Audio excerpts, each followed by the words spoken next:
계속해서 함께 걷는 교회에 대한 이야기를 나누고 있습니다. 그리고 먼저 예수님과 함께 걷는 교회에 대해서 이야기를 했습니다. 그리고 지난주에는 성도가 함께 걷는 교회에 대해서 나누었었습니다. 네, 기억나시나요? 네. 그러니까 지금까지 했던 이야기를 그냥 간단하게 요약해 보면 이런 이야기입니다. 복음이 나에게 먼저 들어오잖아요. 그러면 그 복음이 내 안에 채워지면 제일 먼저 하나님과 나 사이에 막혔던 담이 딱 해결되고 하나님과 내가 관계가 회복이 됩니다. 그 관계가 회복된 것으로 멈추지 않고 이제는 그 사랑이 하나님의 형상인 나를 사랑할 수 있게 돼요. 내 조건을 사랑하는 게 아니라 나 자체를 사랑하게 됩니다. 그리고 나를 사랑하고 나서 보니까 똑같이 하나님의 형상인 여기 있는 형제 자매들을 사랑하게 되는 거예요. 그러니까 복음이 나에서 확장되어서 공동체로 성도들로 퍼져가는 거죠. 그리고 나서 그 퍼져간 것이 거기서 멈추지 않는다는 겁니다. 오늘 우리가 함께 나눌 말씀은 거기서 멈추지 않고 교회 담을 넘어가 버리는 이야기를 함께 나누려고 합니다. 복음의 생명력은 나를 변화시킬 뿐만 아니라 그 생명력이 멈추지 않고 계속 확장되어서 교회의 담을 넘어서 세상을 향해서 나아가게 되어 있습니다. 건강한 복음, 온전한 복음은 그 정도의 생명력을 가지고 있습니다. 그래서 오늘 우리가 함께 나눌 이야기가 바로 이 세상과 함께 걷는 교회입니다. 오늘날 많은 교회들을 뭐라고 이야기하냐면 위기라고 이야기합니다. 우리 교회만이 위기였을까요? 우리 교회도 위기였죠. 근데 우리 교회만의 위기가 아닙니다. 대전 지역에 있는 교회들만 위기였을까요? 아닙니다. 오늘날의 교회 위기는 한국 교회뿐만 아니라 전 세계의 모든 교회가 다 위기라고 말을 합니다. 모든 교회가 동일하게 위기를 겪고 있고 몸살을 앓고 있습니다. 도대체 왜 그럴까요? 우리는 흔히 교회의 위기라고 하면 어떤 외부의 핍박이나 세상의 거센 도전이 있을 거라고 생각을 합니다. 근데 생각해 보면 우리가 초대교회는 진짜 이런 일들이 있었거든요. 외부의 핍박이나 거센 도전이 초대교회만한 도전이 없잖아요. 진짜 교회 가는 게 목숨을 담보하고 가야 됐었잖아요. 자, 그런데 생각해 보면 초대교회를 위기라고 말했습니까? 초대교회를 위기라고 이야기하지 않았습니다. 그때는 기독교의 부흥이라고 이야기했습니다. 근데 왜 오늘날 교회를 우리가 위기라고 말하고 있을까? 그것은 바로 교회가 본질 자체를 잃어버렸기 때문입니다. 본질을 잃어버린 것, 그게 교회의 위기인 것이죠. 다시 말해서 교회는 본질을 잃어버리고 변질됐다는 겁니다.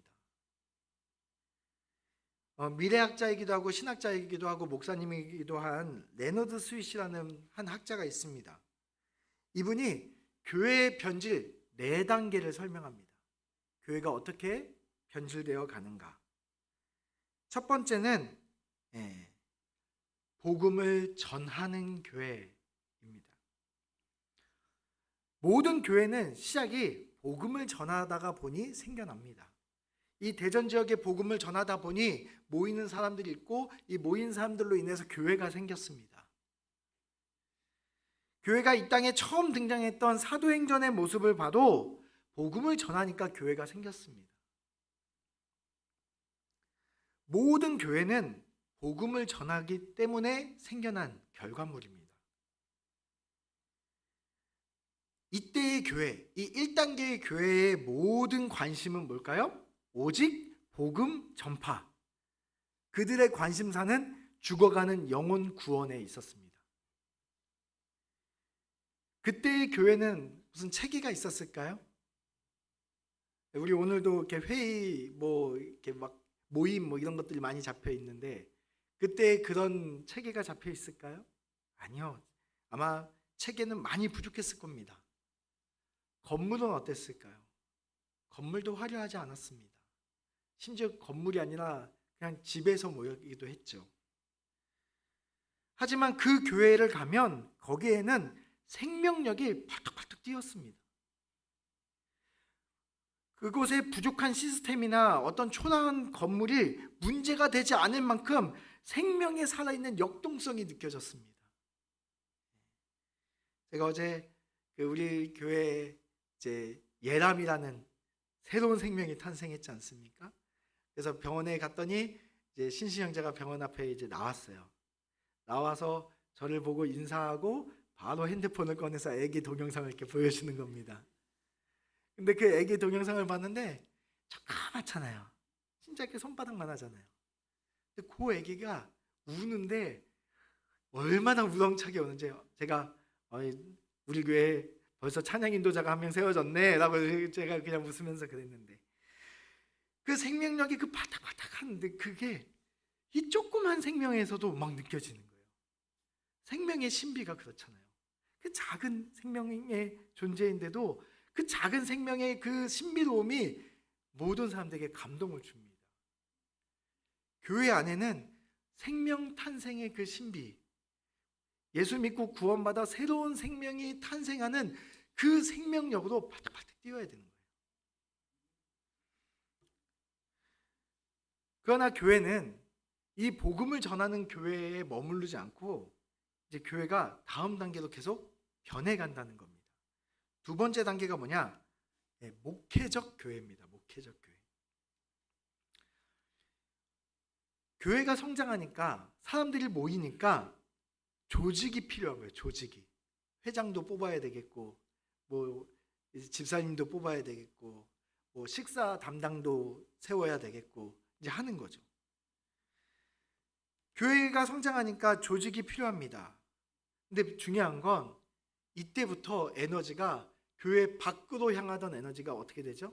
교회 안으로 향하기 시작하는 겁니다.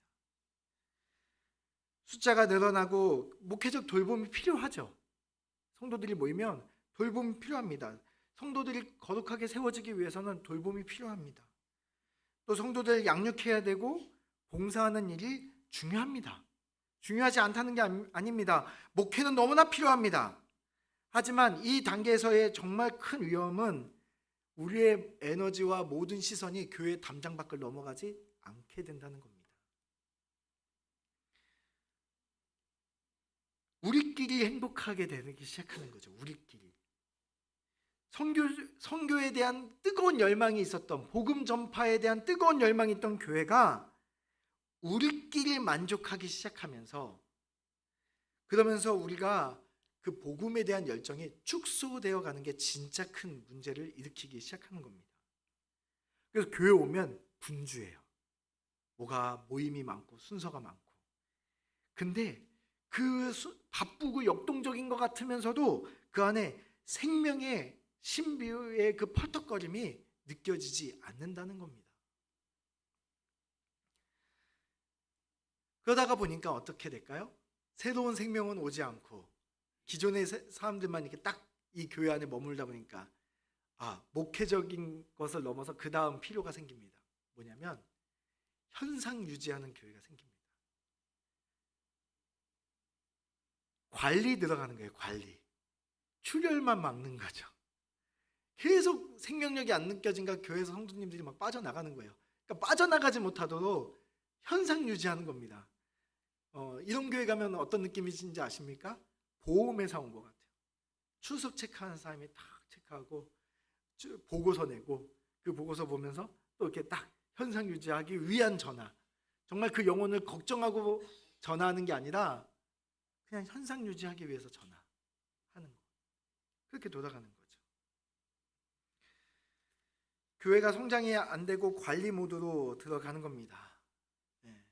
여러분 보시기에 제가 어떻게 보이시는지 모르겠지만 제가 중학교 2학년 때 라면을 7개까지 먹었습니다. 평상시에 4개씩 먹었거든요. 근데 친구가 온다고 해서 7개를 끓였는데 안 온다고 해서 그냥 먹어봤더니 먹어지더라고요. 제가 나중에 기회 되면 말씀드리겠지만 제가 저희 아내하고 결혼할 수 있었던 유일한 이유는 장모님 앞에서 밥 3공기를 먹으면서 장모님이 저를 너무 이뻐하시기 시작하셨거든요. 그렇게 많이 먹었습니다. 사춘기, 성장기 때 저는 그렇게 많이 먹었어요. 제가 지금 생각해도 무섭게 먹었습니다. 햄버거는 8개 먹었으니까 무섭게 먹었죠. 그런데 지금 저는 그렇게 못 먹습니다. 라면 하나 먹다가 지치기도 하고 막 그래요. 예. 왜냐면 관리해야 됩니다. 이젠 젊지 않습니다. 네. 제가 여러분에게 옛날에 여기 와가지고 취미가 자전거 타기라고 했는데 타니까 너무 재밌어서가 아니라 제가 그걸 타야 제가 좋아하는 초콜릿을 좀 먹을 수 있어요. 그래서 운동한 날만 이렇게 먹으려고 노력합니다. 제가 초콜릿 굉장히 좋아하거든요. 얼마 전에 우리 정 목사님 안수식인데 뭐 어떤 선물 받으셨는지 모르겠지만 사모님 꽃 한 다발 가지고 가셨잖아요. 저는 안수식 때 다들 초콜릿 사주셔가지고 집에 이렇게 초콜릿을 이렇게 쌓아놓고 먹었습니다. 관리해야 되니까 이제 줄이는 거예요. 네. 제가 관리해야 되는 이유는 성장이 멈추었기 때문입니다. 교회가 성장이 멈추는 순간 관리 모드로 들어가 볼 수밖에 없는 거죠. 지금 현상을 유지하기 위해서 계속 관리만 하는 겁니다. 이때는 어떤 새로운 도전이나 변화를 하지 않습니다. 교회가 조직을 유지하고 건물을 유지하고 성도 숫자를 유지하는 데만 관심을 가집니다. 물론 우리가 관리도 되게 중요한 교회에 필요한 거지만 단지 관리만 해서는 안 된다는 이야기를 하고 있는 겁니다. 교회의 목표가 영혼 구원 아니면 생명력에 있지 않고 교회의 목표가 그저 생존에 머무르고 있는 거죠. 아주 슬픈 단계가 여기 있습니다. 근데 여기서 끝나지 않는다는 거예요. 관리 모드에서 점점 더 나아가면 박물관 교회가 된다고 합니다. 생명력이 완전히 사라진 상태이죠. 여러분, 동물원하고 박물관은 생명력의 완전한 차이를 느낄 수 있는 공간입니다. 박물관은 살아 움직이는 것은 없습니다. 박물관에 가면 생명력은 없고 과거의 영광을 추억하는 공간이 되어버립니다. 지금 하나님이 우리 교회에 이렇게 역사하고 계셔가 아니라 왕년에 우리 교회에 이렇게 역사하셨어. 개인적인 그리스도인의 삶도 마찬가지죠. 이 4단계는 개인적인 그리스도인의 삶의 단계일 수도 있습니다. 예수님을 믿고 복음에 기뻐하고 감격했던 자들이 어느 순간 그냥 양육받고 그냥 그렇게 목회적인 것들만 생각하다가 어느 순간 아유 그래 그래도 주일날 예배나 가야지 하고 관리 모드로 들어가다가 점점 왕년의 내 신앙을 그냥 영광을 바라보는 그런 모습으로 변할 수 있다는 거죠. 목장에 모여서 나눔을 하고 있는데 모임 속에서 내가 오늘 어제 어떠한 하나님을 경험했는지가 나누어지지 않고 그런 모임 속에서 내가 옛날에 어떻게 했는데에 머무를 수 있다는 겁니다. 그러한 박물관 교회로 변해갑니다. 지금 유럽에 보면 어떻습니까? 우리 최근에 뭐 이렇게 젊은 분들 많이 유럽 갔다 오시는 분들 많이 있던데 유럽 가면은 다 한 번씩 들리는 게 뭐냐면 교회 배경으로 사진 한 장씩 찍고 와요. 그 옛날에 화려한 영광이 있었던 그곳에서 사진을 찍고 옵니다. 하지만 그곳에 생명력이 있지 않습니다. 복음의 전파와 새로운 영혼 구원으로 팔딱팔딱 뛰는 그러한 생동감 넘치는 교회가 아니라 박물관 교회로 그냥 관광객들이 와서 사진 찍는 기념비 같은 교회만 남아 있는 거죠. 모든 교회는 복음을 전하는 교회로 시작을 했습니다. 그러나 교회가 아무것도 하지 않고 가만히 있으면 아주 자연스럽게 저절로 목회적으로 현상 유지로 박물관 교회로 가만히 냅두면 자연스럽게 저렇게 변질되어 가게 되어 있습니다. 죽은 물고기가 강물 따라 그냥 그저 흘러가는 것처럼 그 강물을 거슬러 올라갈 만한 아무 힘도 없기 때문에 교회가 박물관 교회로 변해가는 것을 생명력이 없으면 막을 방법이 없는 겁니다. 우리 대전성서 침례교회는 이 네 단계 중에 어디쯤 있습니까? 아니, 우리 여기 있는 성도님들 개인적 신앙은 이 네 가지 중에 어디쯤 있는 것 같습니까? 나는 오늘 복음으로 인하여 생명력이 파득파득 뛰고 있습니까? 오늘도 내가 십자가를 바라보면 눈물이 나고 그 십자가 앞에 내가 오늘도 그 사랑에 감격하고 있습니까? 이 복음을 나 안에 갖고 있는 것이 부족해서 그 뜨거운 열정과 생명력을 가지고 복음이 성도들에게로 이 복음이 저 담장을 넘어 세상으로 나아가고 있습니까? 우리는 복음적이고 건강한 교회가 되기 위해 이 함께 걷는 교회를 함께 나누고 있습니다. 복음적이고 건강한 교회. 복음적이고 건강한 교회는 우리 안에 열심히 복음을 부어놔야 됩니다. 제가 이제 그거 할 거예요, 여러분하고. 내년 한 1년, 1년이 안 되면 2년, 3년, 10년 걸리면 10년이든 여기다 복음을 가득 채울 겁니다. 채우고 이제는 우리를 넘어서서 이제는 담장 밖에 그 복음이 흘러 넘치도록 우리는 여기서 콸콸콸콸 복음이 넘쳐나야 됩니다. 그래야 하나님이 기뻐하시는 건강하고 복음적인 교회가 세워지는 것입니다. 다시 말해서 복음 그 자체이신 예수 그리스도의 향기가 이곳을 가득 채워야 됩니다. 지난주에 저희 딸하고 여기 골목 지나갔는데 골목에서 이렇게 무슨 나무인지 모르겠는데 좋은 꽃이 이 추운 겨울에 꽃이 폈는데 향기가 싹 나더라고요. 아빠 이게 무슨 냄새지? 라고 하더라고요. 그래서 이렇게 같이 이렇게 나무를 한번 쳐다봤는데 우리 교회 예전에 여기 등나무 있었으면 여기 때 되면은 향기가 가득했을 거 아니에요. 그럼 지나가시는 분들이 그냥 교회 아무 생각 없이 지나가다가 향기가 나면 어땠을까요? 이게 무슨 냄새지? 하고 교회 한번 쳐다봤겠죠. 우리가 복음의 향기를 여기도 가득 채워서 예수 그리스도의 향기로 이곳을 가득 채워서 우리 안에 그 향기가 가득 묻어나서 예배에 오면 우리가 그 복음을 가득 채워서 이제 나가는 거예요. 담장 밖으로. 그럼 사람들이 어떨까요? 우리를 통해서 예수 그리스도의 향기를 맡아요.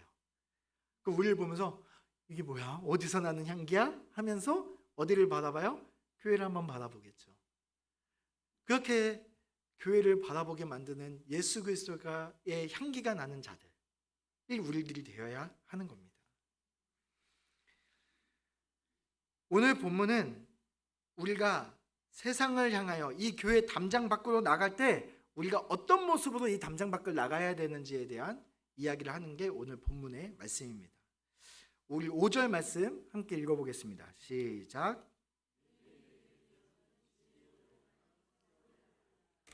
네, 여기 이제 저희에게 익숙한 단어가 하나 나옵니다.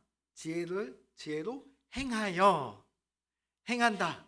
우리 계속 반복해서 보고 있는데 오늘도 이 단어가 등장하죠. 네, 페리파테오.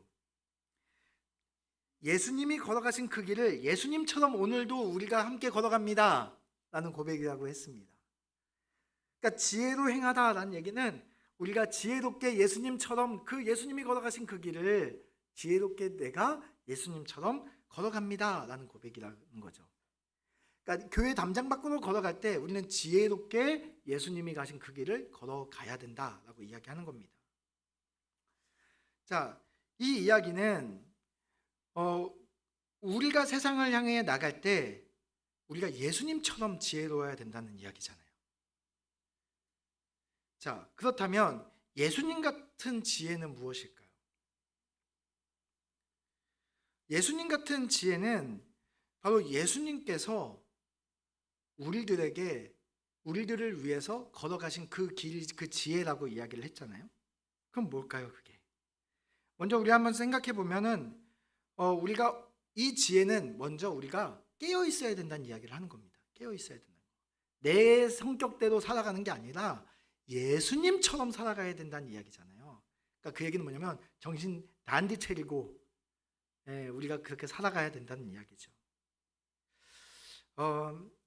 우리의 삶이, 우리의 행동이, 우리의 말이 담장 밖에 나가 사람들을 만날 때 복음의 예고편이 되어야 하는 겁니다. 복음의 예고편. 그래서 우리를 보고 더 알고 싶고 보고 싶네. 여러분들께 뭐 드라마나 영화 예고편 나오면 딱 보시면 어떤가요? 어떤 건 딱 보고 대충 내용 다 보여. 쟤랑 좋아하다가 끝나겠구만. 뭐 그냥 쟤 죽고 끝나겠네. 약간 이런 느낌. 이제 막 익숙하잖아요. 그러니까 그런 건 별로 기대 안 합니다. 잘 안 봅니다. 근데 예고편 보고 와 이거 진짜 보고 싶다 라고 느껴지는 그 찾아보게 되잖아요. 우리가 복음의 예고편이 되어서 세상에 그리스도의 향기를 나타낼 때 세상 사람들이 우리를 보면서 와, 저 사람에게서 나는 향기가 이 정도인데 내가 본편이신 예수님에 대해서 정말 알고 싶다. 그 마음이 들게끔 우리의 삶이 지혜로워야 한다라고 이야기를 하는 것이죠. 여기 보면 세월을 아끼라라고 되어 있습니다. 세월을 아끼라. 이 아끼다라는 것은 지난주에 우리 합당하다에서 말했던 시장에서 쓰이는 단어라고 했잖아요. 합당하다가 그와 똑같이 이 세월을 아끼라 해서 아끼다는 것도 시장에서 쓰였던 단어입니다. 근데 그냥 쓰여진 단어는 아니고요. 아주 특별한 경우에 쓰여졌습니다. 이건 언제 쓰여진 거냐면 시장에서 노예를 값을 주고 샀어요. 산 다음에 그냥 산 게 아니라 그에게 이제 너 자유야. 너 마음껏 행동해. 하고 노예를 풀어주는 것. 그게 이 아끼라의 단어에 쓰여진 겁니다. 우리가 잘 아는 성경의 단어 중에 속량이라는 표현을 쓰는 단어가 바로 이겁니다. 세월을 속량해라. 세월을 아끼라라고 이야기를 하고 있잖아요. 이것은 무엇이냐면 대가를 치르고 무엇인가를 건져내라, 구원해라 라는 이런 의미를 가지고 있습니다. 믿지 않는 사람들을 대할 때 지혜롭게 행동해야 되는데 예수님처럼 지혜롭게 행동해야 되는데 어떻게 지혜롭게 행동해야 되냐면 바로 그들에게 복음을 전할 수 있는 결정적 기회가 온다면 그 기회를 어떤 대가를 치르고서라도 그 복음을 전할 기회를 사서 그를 건져내라 라는 뜻입니다. 예수님께서 걸어가신 그 길이 바로 이 길이시잖아요. 예수님께서 어떤 길을 걸어가셨나요? 예수님께서 속량하시고 엑사고라조 하셨어요. 우리를 위해서 속량하시고 죄의 노예였던 우리들을 속량 엑사고라조 하시고 그 다음에 우리의 죄를 십자가의 죄값을 다해서 치루시고 우리를 건져내셨습니다. 그래서 우리가 하나님의 자녀가 될 수 있는 명분을 얻게 하셨죠. 죄의 노예에서 하나님 자녀라는 자유를 얻게 하셨습니다. 예수님은 우리에게 복음을 전하기 위해서 정말 어떤 대가도 아끼지 않고 드리셨습니다. 정말 모든 것을 지불하셨습니다.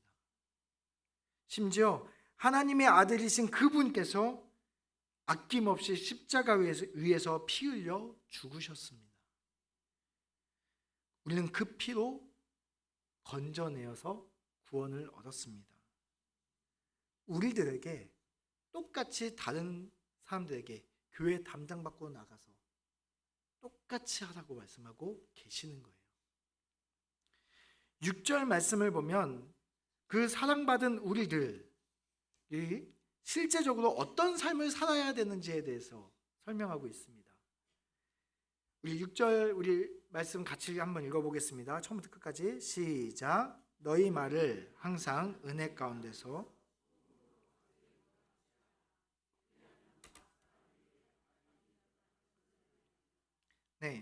교회 담장 밖을 넘어가는 우리들이 뭘 잘해야 되냐면 말을 잘해야 된다고 이야기합니다. 말. 제가 이제 몇 주 오고 가다 보니까 요 시간대에 여기 이렇게 딱 허리가 좀 이렇게 굽으신 동네 할머니를 지금 매주 마주치는 분이 계십니다. 오늘 이제 매주 마주치고 인사하고 한 번 더 이렇게 인사하고 좀 대화 좀 나눠봤더니 이제는 딱 멀리서 제가 보이면 딱 멈춰서 이렇게 허리 피시고 이렇게 저렇게 쳐다보고 계십니다. 그럼 제가 가서 네 오늘도 나오셨어요? 라고 인사하고 이렇게 하면은 이렇게 하고서 싹 인사받고 조용히 웃으시면서 가십니다. 그분은 아마 제가 어디로 걸어 들어가는지를 보셨을 겁니다. 우리가 말을 잘해야 합니다. 우리의 말이 어떤 말이어야 되냐, 어떤 말이 잘하는 말이냐 보니까 말이 항상 은혜 가운데 있는 말을 해야 된다고 이야기합니다. 여러분, 다시 말하면 은혜 받은 사람처럼 말을 해야 된다는 겁니다. 우리 말이 항상 은혜 가운데 은혜 받은 사람처럼 말해야 된다. 다시 말하면 은혜라는 게 무엇입니까? 자격 없는 자가 일방적으로 큰 사랑의 선물을 받은 게 은혜입니다. 자격이 없는데 큰 사랑을 받은 것. 우리가 하나님으로부터, 예수 그리스도로부터 그 큰 은혜의 선물을 받았기 때문에 우리 삶이 어떻게 될까요? 우리가 그 사랑을 받았기 때문에 우리 안에 우리를 이미 다 충분히 채워졌습니다. 충만해진 거죠. 그러니까 우리가 어떻게 될까요? 우리가 여유가 생깁니다. 부드러워질 수 있어요. 따뜻해질 수 있습니다. 우리는 세상을 향하는 태도가 어때야 되는가? 우리가 어떤 태도로 세상을 향해 나아가야 되는가? 바로 은혜를 가득 담은 자처럼 그 태도로 나아가야 된다는 겁니다. 언제나 모든 것을 가진 사람처럼 돼야 됩니다. 우리가 비록 주머니가 없어도 우리의 삶이 모든 것을 가진 자처럼 풍성해야 되는 거죠. 어떤 상황 속에서도 우리는 여유 있을 수 있습니다. 이미 우리는 구원으로 결정난 사람들이잖아요. 그렇기 때문에 우리는 지금 오늘을 따뜻하고 부드럽게 대할 수 있는 겁니다. 또 계속해서 보면은 소금으로 맛을 낸과 같이 하라라고 되어 있습니다. 소금으로 맛을 내게 한다. 소금을 넣어라가 아니라 소금으로 맛을 내라고 하고 있습니다. 맛. 맛 어떻게 냅니까? 자매님, 맛 어떻게 내요?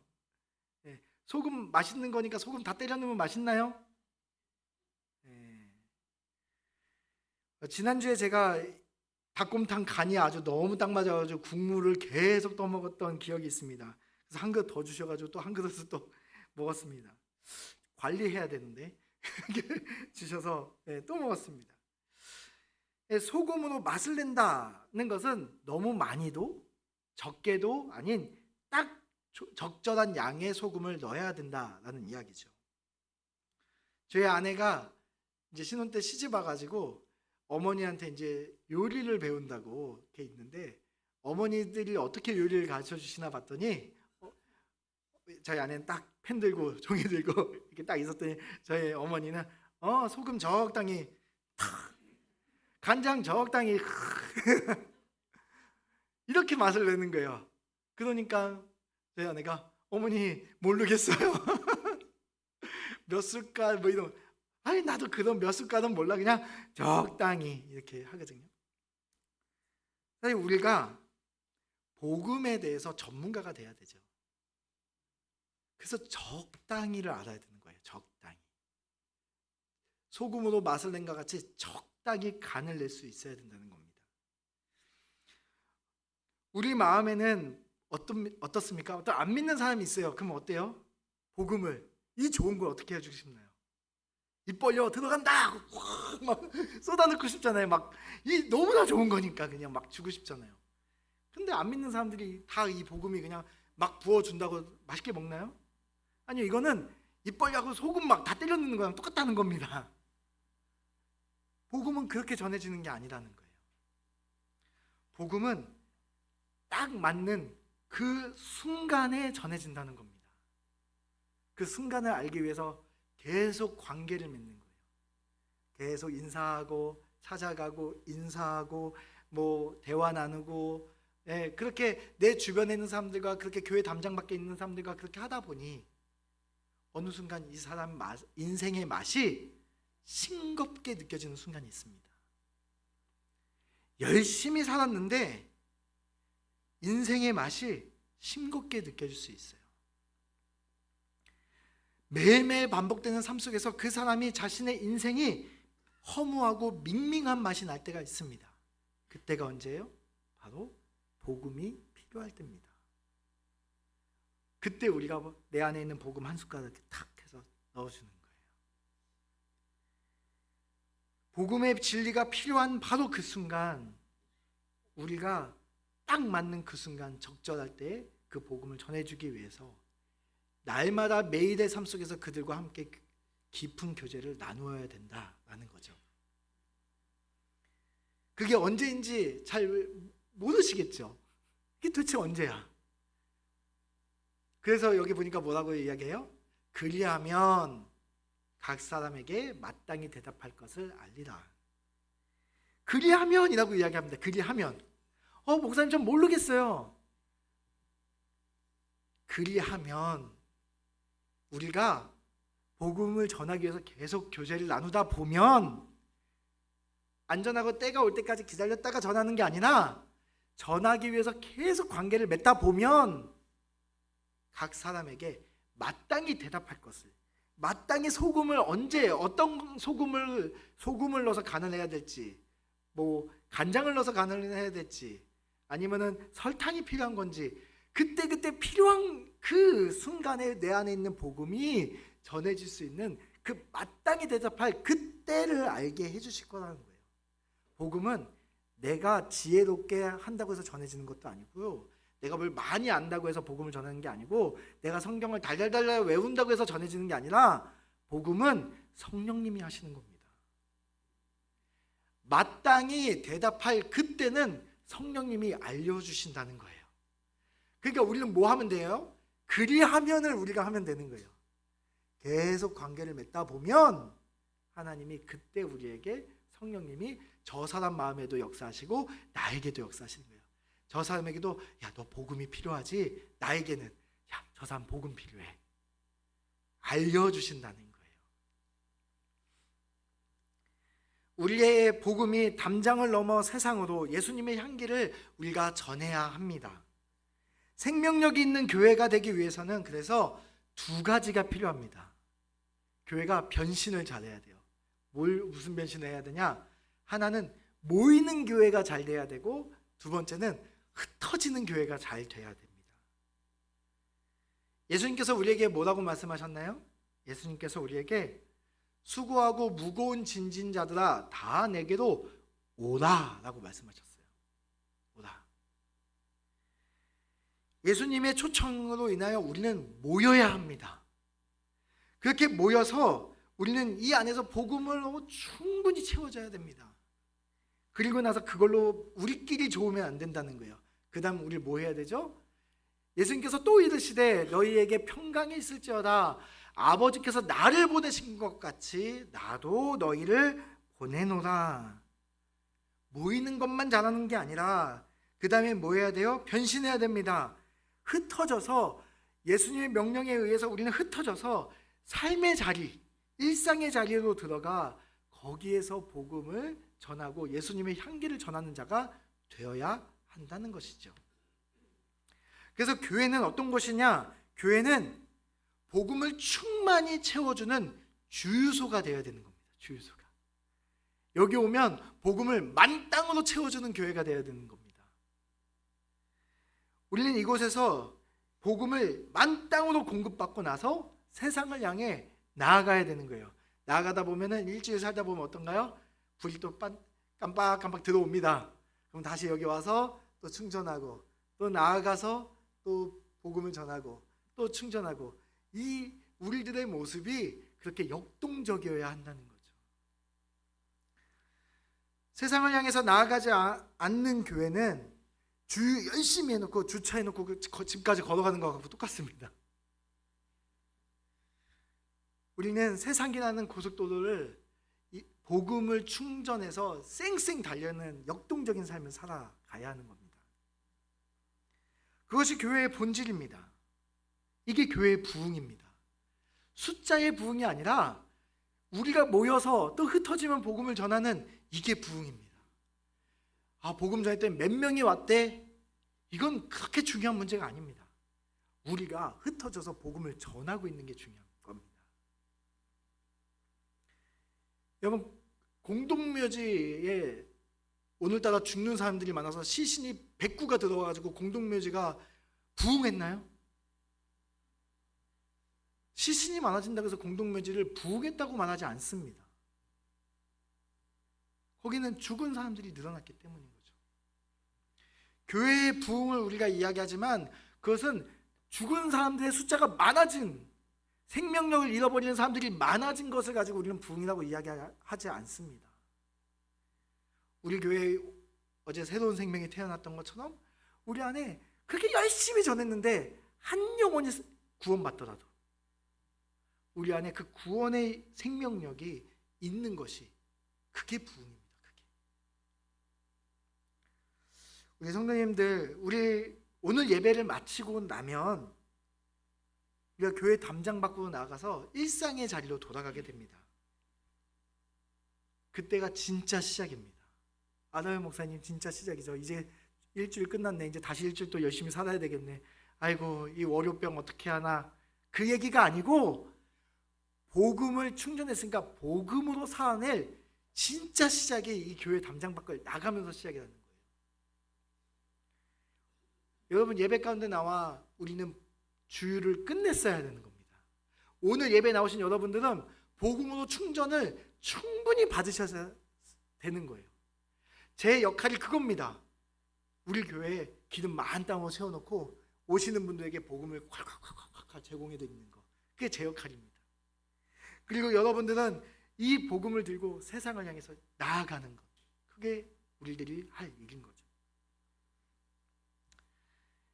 우리가 엑사고라조라고 아까 했던 것처럼 마땅히 내가 받은 그 은혜대로 이제 내가 다른 사람에게 복음이 전해지기 위해서 내가 모든 대가를 지불하고, 그것이 시간을 지불하는 건지 돈을 지불하는 건지 아니면 내 감정을 소모하는 건지는 알 수 없지만 그것들을 다 지불하고 한 생명을 얻기 위해 우리가 살아가는 겁니다. 우리 이제 수련자매 아기 낳으면 산후조리원 들어갈 거죠? 하나님이 거기에 저는 갈 수 없잖아요. 여기 있는 분들은 갈 수 없잖아요. 그래서 자매님을 보낸 겁니다. 왜 내가 여기 있지? 거기에 다른 사람이 아닌 내가 복음을 알고 있는 나를 보내신 이유가 있기 때문에 보내신 겁니다. 거길 향해 나아가는 겁니다. 그래서 우리 함께 따라해 볼까요? 복음 일상, 일상 선교. 다시 한번요. 복음 일상, 일상 선교. 네. 우리의 삶이 복음 자체가 일상이 되어야 합니다. 여기 주일날 모였을 때 복음 얘기하다가 딱 가방 여기다 내려놓고, 우리 뒤에 보니까 성경책 놓고 다니시는 분도 있던데 딱 거기다 놓고, 자 다음 주까지 딱 해갖고 이제 세상 열심히 살다가 다시 여기 와서 복음 꺼내가지고 이렇게 딱 사는 게 아니라 우리의 모든 일상이 복음이 되어야 합니다. 그리고 그 일상의 자리가 나의 복음, 예수 그리스도의 향기로 말미암아 선교의 자리가 되어야 하는 것입니다. 우리 교회가 이러한 복음 일상 선교에 진짜 부흥을 경험하는 교회가 되어가기를 원합니다. 생명력 있는, 바닥바닥 뛰는 그런 교회가 되기를 바랍니다. 이 시간 우리 함께 찬양 드리시겠습니다. 우리 부르신 곳에서 우리 함께 찬양 드리실 텐데요. 여러분의 일상의 자리는 어디이십니까? 하나님께서 여러분을 부르신 그 부르심의 자리는 어디입니까? 여러분의 가정이 될 수도 있고, 여러분의 직장이 될 수도 있고, 학교가 될 수도 있고, 동창회 모임이 될 수도 있고, 동네 아주머니들 만나는 자리일 수도 있고, 시장이 될 수도 있고, 여기 이 교회를 담장 밖에 오고 가는 우리의 모든 발걸음이 있는 그곳이 될 수도 있습니다. 그곳에 우리는 하나님의 부르심을 받았습니다. 우리 안에 있는 그 넘치는 은혜, 복음의 그 넘치는 은혜를 전해주라는 그 부름을 받았습니다. 우리 이 시간 오늘 이 찬양 들으시면서 우리 삶의 일상의 자리를 한번 생각해보는 시간 되었으면 좋겠습니다.